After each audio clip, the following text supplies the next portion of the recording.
At just after dawn on December 25, 2016, in a quiet village called Goring-on-Thames, inside a softly lit bedroom where Christmas morning should have meant warmth, voices, and the sound of wrapping paper being torn open, George Michael, 53 years old, a global pop icon who had sold over 100 million records, filled stadiums on multiple continents, written songs that became the soundtrack of entire generations, and spent more than 3 decades living under relentless public attention, was found lying still in bed, alone, as church bells rang somewhere outside and the rest of the world prepared to celebrate.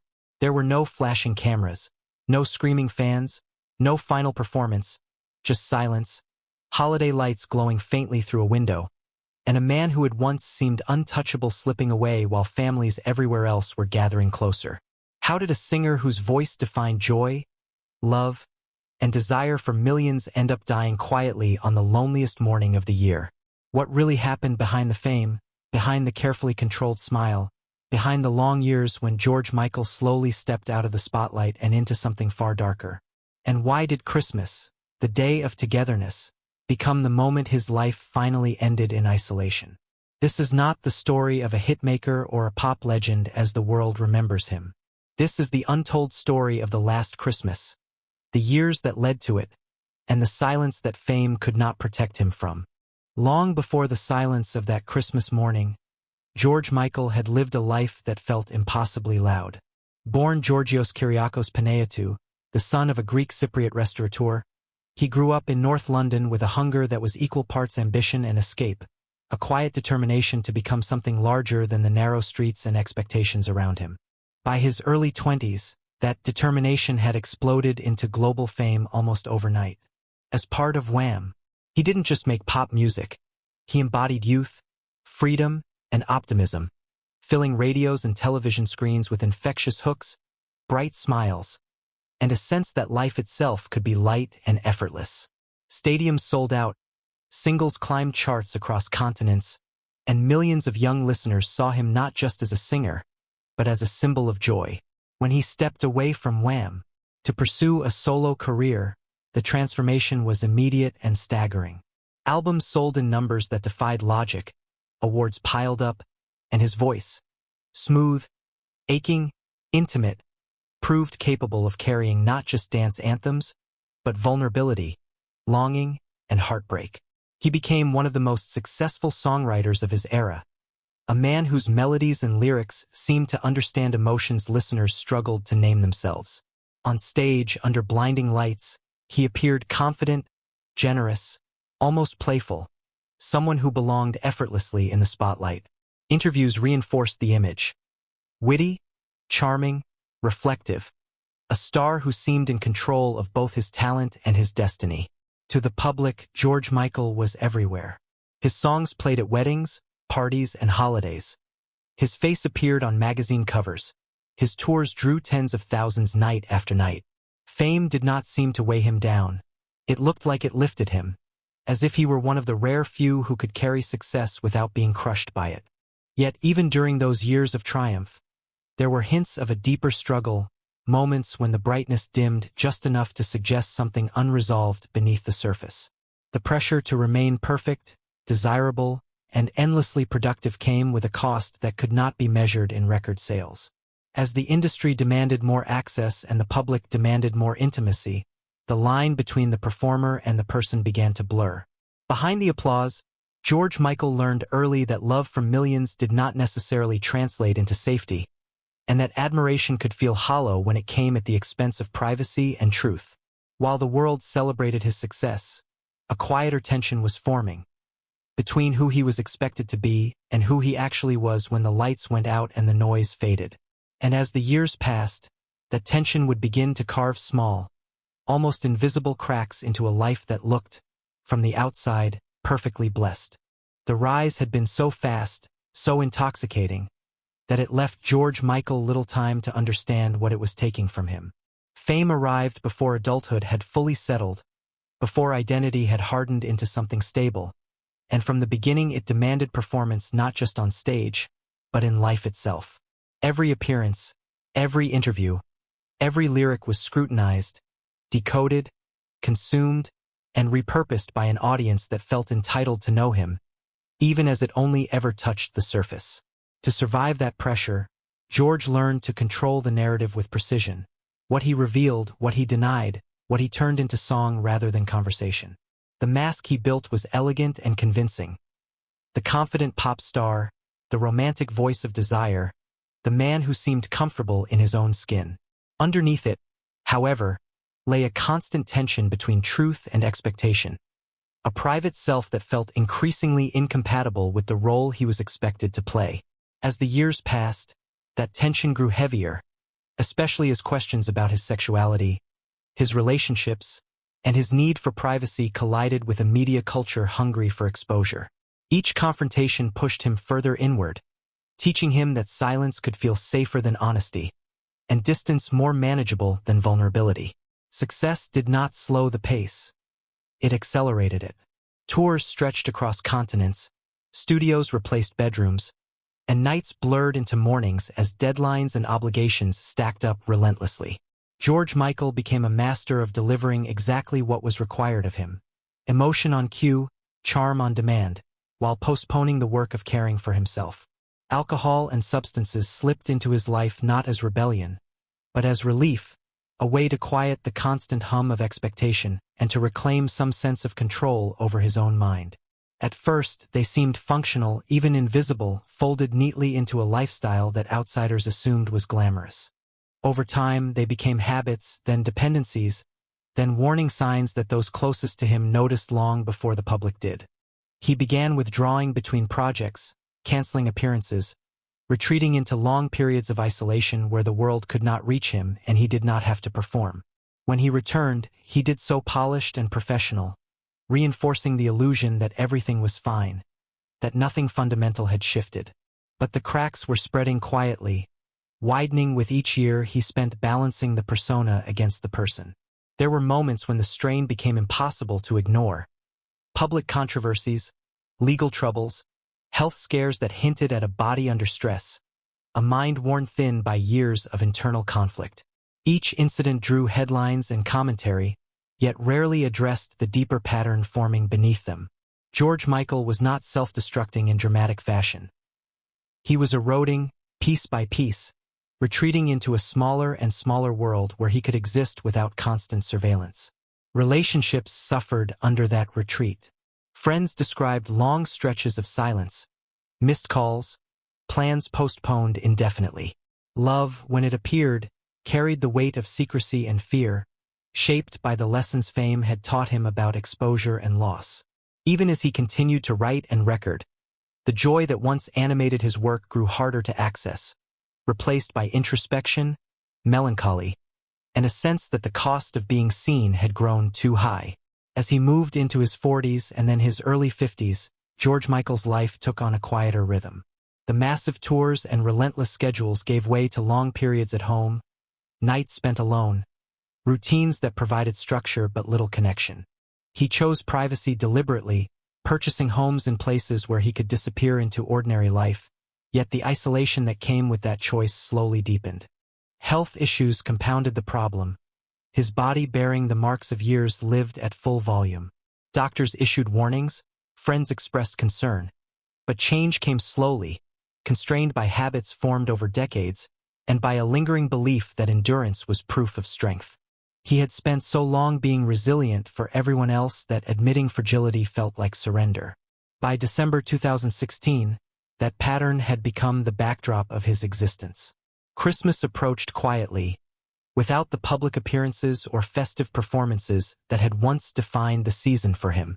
In Goring-on-Thames, the village was calm, wrapped in winter stillness, its streets lined with lights and decorations that spoke of togetherness. Inside his home, George Michael lived a far more muted version of the holiday, one shaped by solitude rather than celebration. The early hours of Christmas Day arrived without ceremony. There was no dramatic crisis, no final message to the world, only a body already under strain reaching its limit in silence. When he was found later that morning, the contrast was unbearable. Outside, a world celebrating life and family.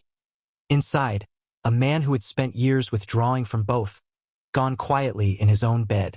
The shock that followed was immediate and global, yet deeply impersonal, unfolding through headlines, tributes, and playlists rather than touch or presence.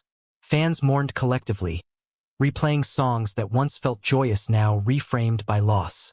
Friends and collaborators spoke of kindness, generosity, and a sensitivity that the public had only partially glimpsed. Investigations concluded with clinical language, natural causes, underlying conditions, but those explanations could never fully account for the emotional truth of what had happened. George Michael did not die simply because his body failed. He died at the end of a long process of retreat, a life gradually narrowed by fame, fear, and the belief that isolation was safer than connection.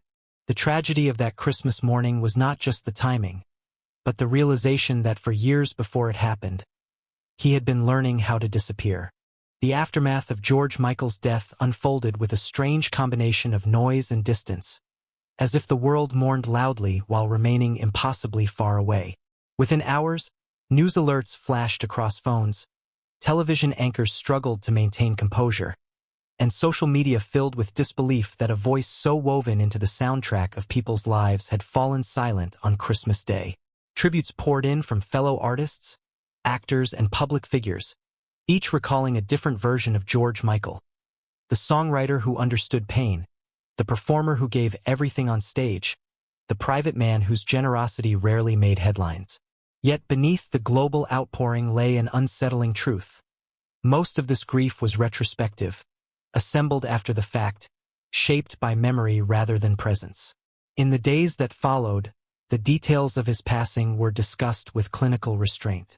Investigators confirmed natural causes, citing heart-related conditions, language that reduced a complex life to a brief medical conclusion. For fans, the explanation provided closure. For those who knew him personally, it offered little comfort. What lingered instead was the sense of inevitability, the recognition that George Michael had been living at a distance from the world long before his body finally gave out. Christmas, once a season of brightness associated with some of his most enduring songs, became inseparable from loss, replayed each year with an undertone of sadness that no remix or radio tribute could erase. The industry responded the only way it knew how, by celebrating the catalog. Albums returned to the charts, documentaries were commissioned, playlists were curated, and his image reappeared everywhere, polished and eternal. In death, George Michael was suddenly visible again, his absence transforming him back into a presence. But the revival carried an irony that was difficult to ignore. The man who had withdrawn from the spotlight to protect himself was now more exposed than ever. His private struggles flattened into symbols of genius and tragedy for public consumption. The quiet routines of his final years, the long nights, the closed doors, the deliberate distance, were overshadowed by montages of stadium lights and archival interviews, as if the world preferred the comfort of the familiar myth to the discomfort of the human reality. For those left behind, the grief was more complicated. Friends spoke of regret for conversations postponed, calls unanswered, assumptions made about his resilience. The realization came too late that strength had been mistaken for stability and privacy for peace. George Michael had been generous to a fault, supporting causes and individuals far from the cameras, yet had struggled to accept help himself, trapped by a lifetime of self-reliance and the fear of becoming a burden. In reflecting on his final years, a pattern emerged. A man who gave the world everything it asked for, then slowly stepped away, hoping that distance would offer relief, only to find that isolation magnified the very pain he was trying to escape. The tragedy of his decline lies not in scandal or spectacle, but in its quietness. There was no single moment when everything collapsed, no clear warning sign that forced intervention. Instead, there was a gradual narrowing of life, a shrinking of connection, until the extraordinary became ordinary and the lonely became routine. By the time the world realized how alone George Michael had become, it was already too late to change the ending. George Michael's life forces an uncomfortable reckoning with the stories we tell ourselves about success. From the outside, he appeared protected by fame, wealth, and universal admiration. Yet those same forces quietly narrowed the space where he could exist honestly. The applause that once felt like validation slowly replaced intimacy, and the discipline required to survive constant scrutiny became a habit of self-containment that left little room for vulnerability. Over time, the mask did not simply hide pain. It taught him to treat pain as something to manage alone, something that should never interrupt the performance. There is a particular cruelty in the way society rewards those who appear strongest. We praise composure, celebrate resilience, and mistake privacy for peace, often assuming that people who have everything do not need anything from us. George Michael's story challenges that assumption. It shows how easily admiration can become distance, how quickly independence can harden into isolation, and how dangerous it is to confuse endurance with healing.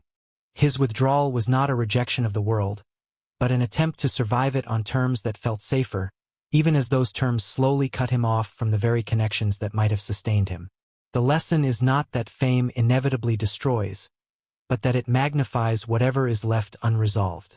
When fear, shame, or exhaustion are hidden behind success, they do not disappear. They wait. And when asking for help feels like failure, silence becomes a default language. George Michael taught the world how to turn longing into melody, yet struggled to grant himself the same compassion he offered through his songs. His final years remind us that no amount of recognition can replace being truly known, and that strength, when performed too long, can become another form of loneliness. The story closes where it began, on a Christmas morning that should have been filled with voices and movement, but instead unfolded in stillness. In that quiet house in Goring-on-Thames, the lights outside continued to glow, the world continued to celebrate, and George Michael's life came to an end without ceremony, without witnesses, without the kind of farewell reserved for legends. What remains now are echoes. A voice drifting from radios each December, melodies that once promised joy now carrying an undertone of loss, and a career frozen forever at its most radiant moments. George Michael will always be remembered for the songs, the records, the nights when arenas moved as one to the sound of his voice. But behind those images stands another truth, softer and harder to face.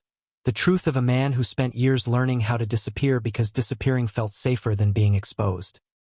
His final silence was not a contradiction of his life's work, but its quiet warning that even the brightest fame cannot replace connection, and that even those who seem most adored may be the ones most in need of reaching out. In the end, the legend the world celebrates and the man who died alone on Christmas morning were the same person, divided only by expectation and fear. His story asks something simple and urgent of those who hear it now: to look past the masks people wear, to check on those who seem strongest, and to remember that love, once withheld or postponed, cannot be replayed like a song. Because when the music stops and the lights go out, what matters is not how loudly the world applauded, but whether someone was close enough to hear the silence.